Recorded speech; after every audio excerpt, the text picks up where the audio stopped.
The Upward Look for May 15th. The reading is entitled, The Need for Unity. And the glory which thou gavest me, I have given them, that they may be one, even as we are one. John 17:22. Our great need is unity. We have not one soul that can be spared. The Lord calls upon us to unify in harmony with Bible truth. This should be repeated over and over in the family and in the church.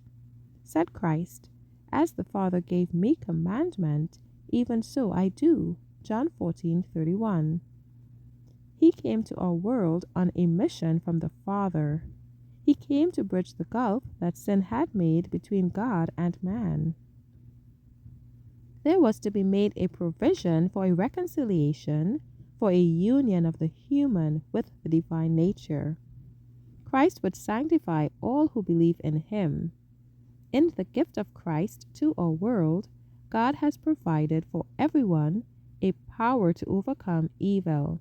He has given unto us exceeding great and precious promises, that by these ye might be partakers of the divine nature, having escaped the corruption that is in the world through lust. 2 Peter 1:4. The great apostasy originally began in a denial of the love of God, as it is plainly revealed in the Word. Provision was then made whereby fallen man might have a powerful revelation of the love of God and be given an opportunity to return to his allegiance to Jehovah. For God so loved the world that he gave his only begotten Son, that whosoever believeth in him should not perish, but have everlasting life. John 3:16. I lay down my life for the sheep, says Christ. John 10:15. The bread that I will give is my flesh, which I will give for the life of the world. John 6:51. Here is a revelation of the power mighty to save to the uttermost.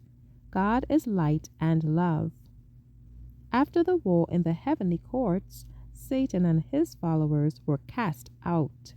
As human beings, we are subject to the crafty wiles and temptations of this fallen foe, and unless we are kept by the power of Christ, we shall certainly be led away by the satanic sophistries by which the world is flooded.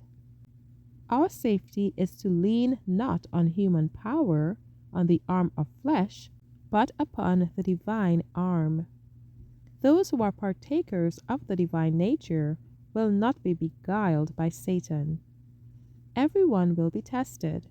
Men professing to be Christians will be placed in positions of trust as guardians over the flock of God.